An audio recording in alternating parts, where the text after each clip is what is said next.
So, a lot of people right now, because of Trump and the new appearance in the media of white nationalists, a lot of people are asking whether or not this new type of nasty conservatism is on the rise in the United States. And so, someone asked me this recently, and I decided to go deep into the data and look at sort of everything we know as political scientists about the history and dynamics of political ideology in the United States. And after spending a day or two kind of brushing up on that literature, or refreshing myself on it, I should say, I wrote a nice little blog post, and here I will just summarize what I found. Basically, there's no long-term change in left or right ideology, what Americans call conservative or quote-unquote liberal ideology in the United States over the past several decades in general, across the board. There's no sort of obvious long-term drift, with one exception, which is the increase in social liberalism that's occurred since 1950. And so social liberalism basically just means, left-leaning attitudes towards social issues, in particular, racial equality, gender and sexuality issues, and so on. And I think it's pretty obvious that there's been a significant long-term change and increase in social liberalism when you just sort of think about the basic changes that have occurred in American society since the 1950s. Things like desegregation, formal racial equality, the acknowledgement of things like gay marriage and the legalization of things like gay marriage. All of these things have happened.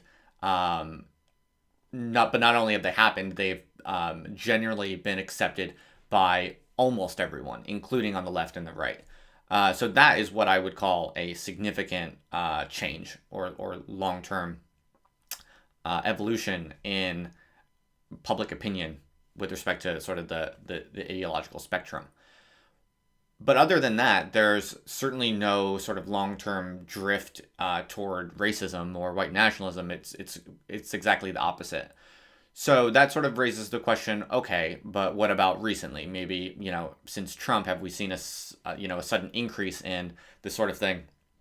And there's no evidence for this. I wouldn't say conclusively it's impossible that there's been a certain uptick in people holding these beliefs, but it appears to be that what's really happened is they've just become a little bit more visible. So there is some evidence that Trump is making white nationalists and racists a little bit more comfortable expressing themselves in public.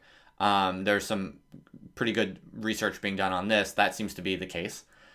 But other than sort of the increase in the spotlight given to racists and white nationalists, and perhaps their willingness to assume that spotlight, there's no evidence that that sort of ideology is increasing at all. If you look at data on the Ku Klux Klan memberships, for instance, there's some fluctuations, but it's not significantly different today than it was, 10 years ago. Okay. So, if anything, the data suggests that white nationalism and explicit overt racism are actually less prevalent today in the United States than ever, because we are, as a culture, more socially liberal than ever. Not necessarily economically liberal. Economic conservatism in the United States is still significantly more popular than economic leftism.